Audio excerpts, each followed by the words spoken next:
Vamos a hablar ahora de las redes sociales y vamos a pasar de la parte que más sobre todo he hablado aquí en el canal. Así que aquí vamos a tener unos cuantos vídeos donde entro en profundidad sobre cada uno de estos temas. Pero en términos generales, cuando estamos hablando de nuestro portfolio, vamos a enfocarnos en ciertas redes sociales. Habitualmente en el desarrollo web, LinkedIn y GitHub son dos redes sociales esenciales. En el caso de UX UI, pues Behance y Dribbble son las otras básicas, ¿de acuerdo?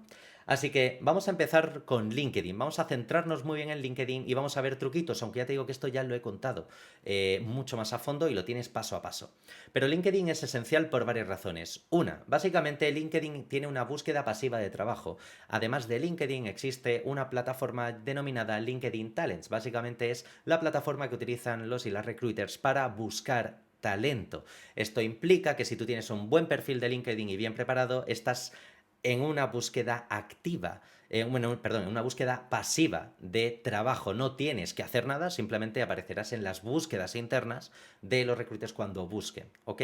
Y además también te sirve un poco para el truco de antes, es decir, si no tienes currículum, LinkedIn tiene un botón para descargarte en formato PDF toda la información que tú hayas puesto. Así que si como mínimo tienes el LinkedIn rápido, preparado, rápido, raudo y veloz, te descargas PDF, lo envías rápidamente y tienes un pseudo, en este caso currículum, pero con toda la información bien compactada.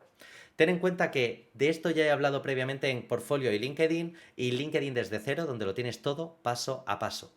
Vamos a ver un primer vistazo y vamos a hacer un resumen rápido de lo que hay en esos vídeos, que si quieres hacerlo a fondo te recomiendo verlos, pero vamos a ver un poco un vistazo rápido. Siempre que comencemos en la parte inicial, ¿vale? En la primera parte que tengamos de LinkedIn, recuerda que deberías de tener una foto de portada que sea la misma foto de portada que utilices dentro de la sección About en tu web. Por supuesto, intenta siempre añadir dónde has estudiado porque va a aparecer por aquí al lado y el nombre, puedes poner tu nombre completo o el nombre con primer apellido y justo en tu posición, es decir, en lo que eres, no digas que eres junior o senior, tú di que eres frontend, backend, full stack, min, lo que tú quieras. Y aparte aquí, lo que tienes que hacer también es añadir las palabras clave. Por ejemplo, si quieres encontrar trabajo de React, pues tendrás que añadir aquí, separado, por ejemplo, con una barra vertical, React.js, etcétera, etcétera, etcétera. ¿De acuerdo?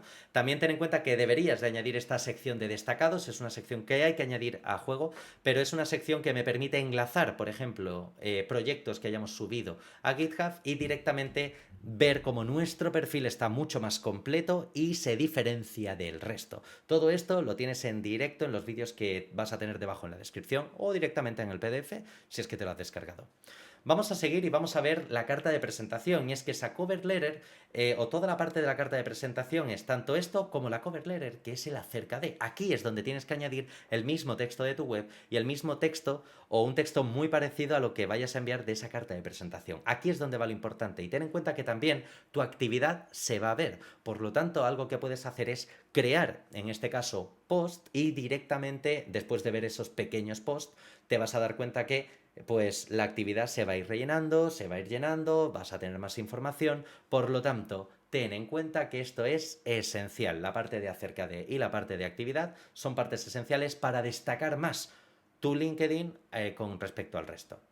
Ten en cuenta, además de todo esto, la sección de trabajos. Es muy importante que sepas que toda la sección de trabajos puedes añadir también, por aquí, si lo ves, secciones donde puedes meter propios enlaces dentro. E incluso ahora puedes enlazar actitudes con trabajos, cosa que te recomiendo. Y es un poco lo que he comentado previamente. Tienes que saber contar que esas actitudes, esas soft skills, están asociadas a algo en concreto. Pues ahora en LinkedIn han hecho un poco lo mismo y lo han traducido más a nivel digital. ¿Qué más cosas deberíamos de tener en cuenta? Estudios y certificaciones. Pues por supuesto, todo lo que sean estudios y certificaciones, añádelo. Y añade qué es lo que has hecho. Hazlo como esta parte de aquí, no esta de aquí, ¿de acuerdo? Hazlo aquí. Remarca qué es lo que has ido haciendo, qué es lo que has trabajado, cada punto. Y si no sabes muy bien cómo enfocarlo, cógete el temario y los puntos claves del temario, de dónde y de lo que has estudiado y sepáralos por puntos. Vamos a seguir y vamos a ver la parte de recomendaciones. Esta es una parte esencial, es una parte brutal y es el tema de las recomendaciones. Ojo, no es válido cualquier recomendación. Intenta buscar recomendaciones de gente con puestos más o menos importantes o de jefes tuyos. Yo en mi caso, por ejemplo, tengo una combinación de jefes con antiguos alumnos que ahora están trabajando pues en empresas tipo Everest o tipo Megamedia, es decir, hay un poco de todo, ¿vale? Pero intenta buscar siempre buenas recomendaciones. Las aptitudes. Las aptitudes son los puntos esenciales. Intenta siempre añadirlas y de hecho ahora enlazarlas junto a un trabajo. Precisamente ¿por qué? Porque una de las cosas que ocurre cuando hablamos de las aptitudes es que las aptitudes son parte de las palabras clave que van a utilizar o que se utilizan dentro de esa búsqueda pasiva, dentro de esa plataforma de LinkedIn Talents, ¿ok? Y es muy importante que estas palabras clave las vayas añadiendo en cada descripción de cada trabajo, de cada estudio, en tu acerca de, en tu subtítulo. ¿Me estoy explicando o no? Y estas aptitudes intenta validarlas. Si las puedes validar utilizando los pequeños exámenes que tiene, por ejemplo, LinkedIn, guay. Si te los pueden validar colegas, mejor todavía. ¿Vale? Ten en cuenta aparte que hay una serie de extras, puedes añadir tus idiomas, tus portfolios, bueno, pues patentes, cosas que tengas y demás, ¿vale? Entonces, prepárate siempre la URL para compartir toda esta información. Y recuerda también tener la URL y configurarla en forma pública y tener el perfil, si puedes, en español o en inglés. Ya sabemos que el inglés es muy importante en todo este mundillo del desarrollo. Así que, si quieres saber si todo lo que estás haciendo está correcto, existe una herramienta llamada el SSI Score. Esto también lo estuvimos hablando en la charla con Irene, con la Recruiter. Pero, básicamente, el SSI Score es una pequeña página gratuita que te dice tu puntuación en base al resto de personas que se posicionan en esa búsqueda de LinkedIn Talents. Es decir, haces un clic en el enlace que tienes en el PDF y te va a llevar aquí. Y te va a decir, pues, qué tienes que mejorar o qué no tienes que mejorar de tu perfil, que aparecerá por esta parte, ¿vale? Así que es algo esencial que tengas en cuenta que todo esto que te acabo de contar lo puedes literalmente ver en estadísticas, ¿vale? Tienes datos reales para saber si lo has hecho bien, lo has hecho mal o en qué deberías de mejorar en este caso LinkedIn, ¿vale? Ten en cuenta, aparte de todo esto, que no solo LinkedIn es esencial, sino también GitHub. Así que vamos a pasar a la siguiente y casi última, o en este caso penúltima sección de este vídeo. Vamos a ver la parte de GitHub y es que en introducción, recordemos que GitHub nos permite subir el código y mostrar nuestros diferentes portfolios o proyectos del portafolio, ¿vale? Es muy importante que ya sepas que todo esto lo he ido explicando mucho más a fondo en diferentes vídeos como el portfolio y GitHub, perfil de GitHub paso a paso y por supuesto también cómo subir un portfolio a GitHub sin necesidad de la terminal, como te he comentado al comienzo del vídeo. Pero viendo un poco la información básica, recuerda que como mínimo siempre deberíamos de tener la misma imagen que hemos utilizado en LinkedIn. Por supuesto, intenta tener también el mismo nombre, intenta tener esa pequeña descripción que pusiste en LinkedIn debajo del nombre, pues también puedes añadirla aquí. Intenta añadir tu página web, de ahí tu dominio e intenta también añadir tu correo.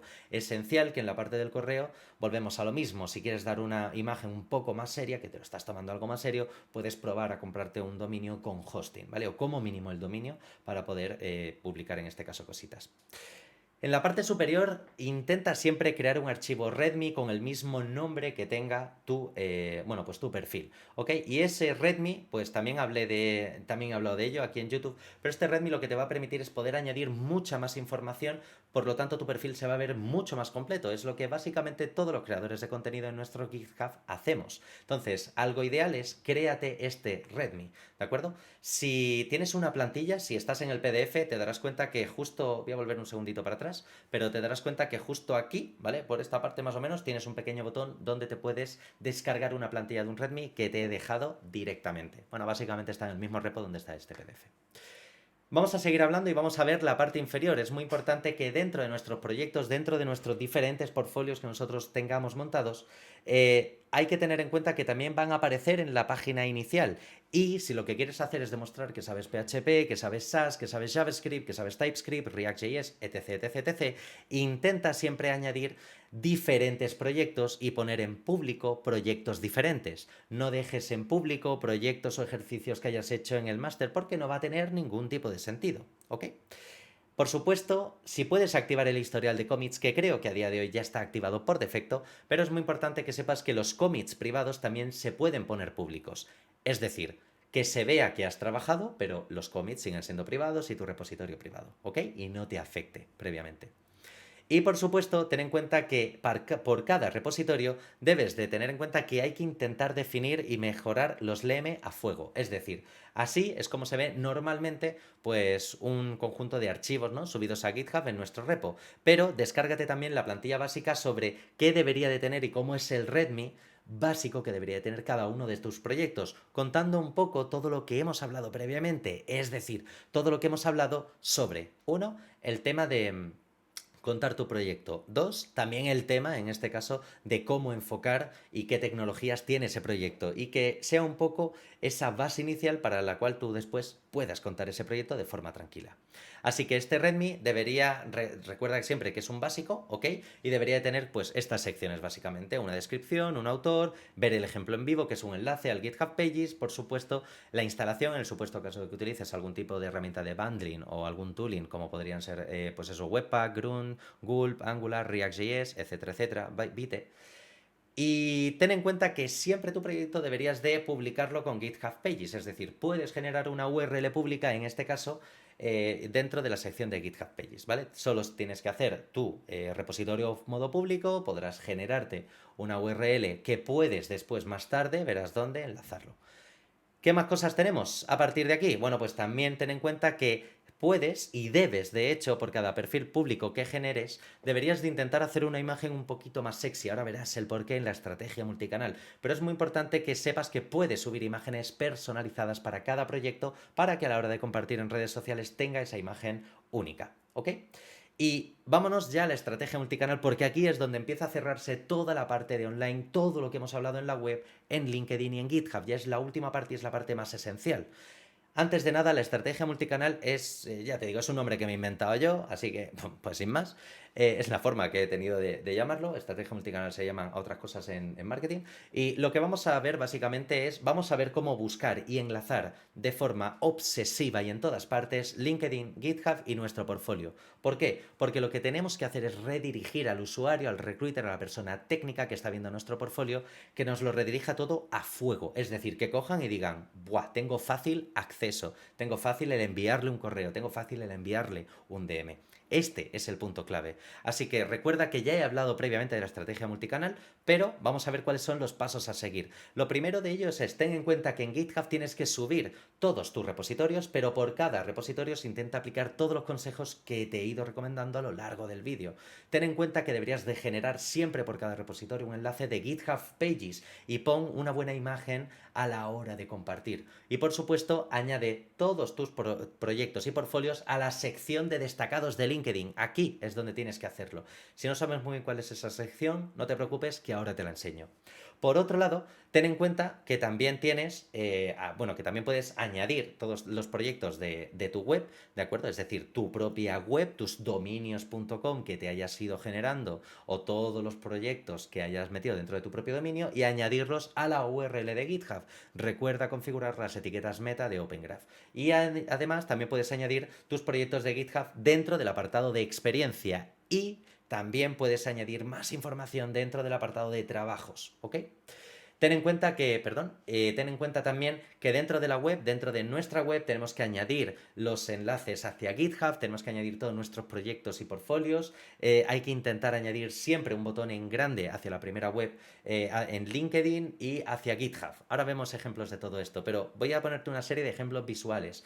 Es decir, por ejemplo, si estamos en LinkedIn, recuerda la sección de destacados, aquí tienes que poner el enlace de GitHub Pages con una imagen para compartir. Ten en cuenta, por otro lado, que también puedes añadirlo dentro del proyecto, ¿ok? Aparte de todo esto, dentro de tu web, recuerda que la primera pantalla tiene que ser espectacular, tiene que impactar y no solo tienes que poner tu nombre, sino que si puedes poner también si eres diseñador gráfico, desarrollador, desarrolladora, front, back, full stack, deberías de añadirlo. Y si aquí puedes añadir aparte pequeños botones de LinkedIn, de currículum, etcétera, etcétera, mucho mejor, porque lo que queremos es que sea fácil acceder a los perfiles de LinkedIn y de GitHub, que nos contacten rápido, que no tengan que buscar. Y por último vamos a ver la parte de las entrevistas de trabajo. He dicho previamente que GitHub es la última parte, pero no, nos queda la parte de las entrevistas de trabajo, que esta es súper interesante, sobre todo si estás buscando empleo para saber qué te vas a encontrar y cuáles son tips generales para el tema de las entrevistas de trabajo. Antes de nada, la primera entrevista de trabajo suele ser la más importante y de hecho en el mundo IT la primera entrevista de trabajo suele ser la más compleja. Es decir, cuando tú ya encuentras trabajo, moverte a otro tiende a ser bastante más fácil, pero en términos generales la primera entrevista es como la más difícil. De ahí que cuanto más ayuda tengamos a la hora de encontrar esa primera entrevista, pues más facilidades tengamos de poder entrar en esta rueda, ¿no?, del desarrollador. Pero ten en cuenta que las empresas ya quieren contratarte, es decir, están buscando contratación, por lo menos a día de hoy que estoy grabando este vídeo, hay 15.000 y pico de ofertas solo buscando HTML, 3.400 buscando React.js, es decir, tenemos mucha información y hay de momento mucha demanda, por lo menos aquí en España y por lo menos en Madrid, ¿ok? Entonces, vamos a ver un poco la introducción y es que cuando ya tenemos todo nuestro portfolio, ya lo tenemos todo preparado, ¿qué cosas debemos de tener en cuenta de esta primera entrevista? Uno, el proceso de cómo suele ser o cuáles son los pasos generales de una entrevista de programación, cómo suele ser esa primera entrevista, qué preguntas puedes hacer y qué no. Estos son un poco los puntos que quiero tocar, ¿vale? A nivel general, pero para que tengas en cuenta como los pain points habituales que se tienen a la hora de tener esta primera entrevista. Te recomiendo que veas la charla que ya hice con Irene, ¿de acuerdo? Que la tienes también por aquí. Y abajo en la descripción, por aquí si tienes el PDF, abajo si estás en YouTube. Por cierto, dale a like y suscríbete, ahora es el momento perfecto para poder hacerlo. Y vamos a ver cuáles suelen ser los procesos. En términos generales, depende del proceso, ¿ok? Si son empresas pequeñas, por lo menos aquí en España, suelen ser entrevistas sencillas, solo vas a tener una entrevista con recursos humanos y tal vez te pongan una prueba técnica. Hay algunas veces que incluso ni la ponen, pero por regla general, a día de hoy te ponen una prueba técnica, ya sea duplicar una web, te dan un diseño, lo copias, etcétera, etcétera, etcétera. En empresas medianas, aquí sí que suele haber dos entrevistas técnicas, una de recursos humanos y otra, una entrevista técnica, pues además técnica de verdad, ¿vale? Entonces, las entrevistas tenemos recursos humanos y pruebas técnicas. Y en las empresas grandes, como por ejemplo en Amazon, pues hay hasta 7 posibles entrevistas, si mal no me equivoco, para trabajar. Entonces, o en su día por lo menos había 7. Entonces, algo muy importante que debes de tener en cuenta es que en empresas grandes el proceso se expande muchísimo, ¿ok? Y es algo por lo que vamos a tener que pasar casi todos. Ten en cuenta que también cuando hablamos de seniors, las entrevistas tienden a ser diferentes a una entrevista de un junior, ¿ok? Yo por eso intento siempre preguntarle a los alumnos qué tal les ha ido en la entrevista, qué les han pedido, para tener un poco de información de primera mano y saber qué es lo que se está moviendo ahora o qué es lo que no. Preguntas que sí que puedes hacer, esto ya lo hablamos también en la charla con Irene, pero por si acaso, pues por ejemplo, puedes preguntar cuántos seniors tienes, qué proyectos tenéis o qué portfolios no tienen ellos, es decir, cuál es su portfolio, qué tienen dentro de él y qué tecnologías utilizan más, ¿no? Y también, pues, cómo suele ser el día a día en la empresa. Aquí tienes un poco el extracto concreto, es decir, dentro de la entrevista la parte concreta donde Irene hablaba sobre esto, pero también hay que tener en cuenta de preguntas que no deberíamos de hacer. Y en este caso es, por ejemplo, pues, ¿hacéis jornada intensiva en verano? ¿Hacéis subidas salariales? A ver, que si lo queréis preguntar, preguntarlo. Pero recomendaciones, mejor no lo preguntes, no hace falta, ¿vale? A no ser que te suponga un algo brutal o un cambio brutal en algún plan que tengas, ¿de acuerdo? Y aquí tienes también el extracto, en este caso, para, bueno, pues de esa parte concreta, ¿vale? De lo que nos comenta Irene sobre el tema. ¿Y truquitos en términos generales para el tema de la entrevista de trabajo? Bueno, pues si quieres encontrar a un recruiter concreto porque sabes que trabaja en una empresa concreta, tienes esta URL de aquí donde teóricamente tú le pones el email de un recruiter o de una recruiter y te dice, o le pones el nombre y te dice el email, en este caso, que utiliza, sobre todo para que le puedas enviar el correo a saco. Así que espero que todo esto te haya gustado, espero que este vídeo te haya servido. Si ha sido así, haz clic aquí en mi cara para suscribirte. Por aquí te aparecerá un vídeo que seguramente te interese y por aquí te aparecerá una lista de reproducción que seguramente también te interese.